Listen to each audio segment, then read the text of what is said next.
Ororungamirite urutibira bwa mwingi Felix Koskei na ugite ntukoite kurasha thirikari ikamberia kwagirithia makombe ma irio Ncpb na KENDA kwibanga tauntu bwa MAKETHA ariuga ona thirikari ni kwibanga kugura na kuongera mathaga ma kwigana ma kumia MPEMPE na gutigira ni kwigwa wega itikathuke iri njira ya gukabanira na yura na kinyagia gutethereria kwindamia bei ya mutu nyuma ya ntuku ite kurasa.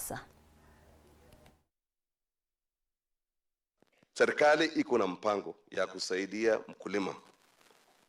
Sio fertilizer peke yake.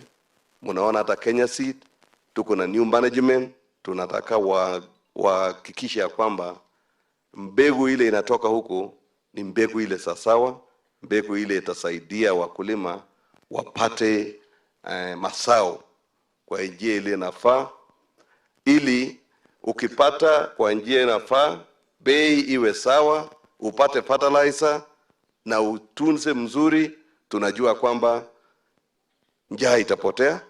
Ya pili, utapata pesa ile unaweza kujisaidia. And in fact, we can see the impact of the fertilizer subsidy that the government introduced early this year.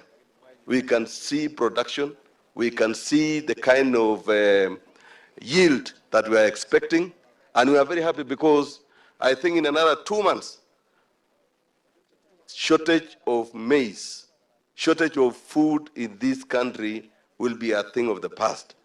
We are now focusing on post-harvest management, and therefore the government has rolled out a plan to ensure that National Cereals and Produce Board depots are repaired, rehabilitated, refurbished, so that it will be ready to receive this produce from the farmers. Secondly, we are going to repair and make sure all the dryers are working so that it will be easier for farmers to dry their maize and ensure that when they store their maize, they will store their maize knowing very well that it will not go to waste.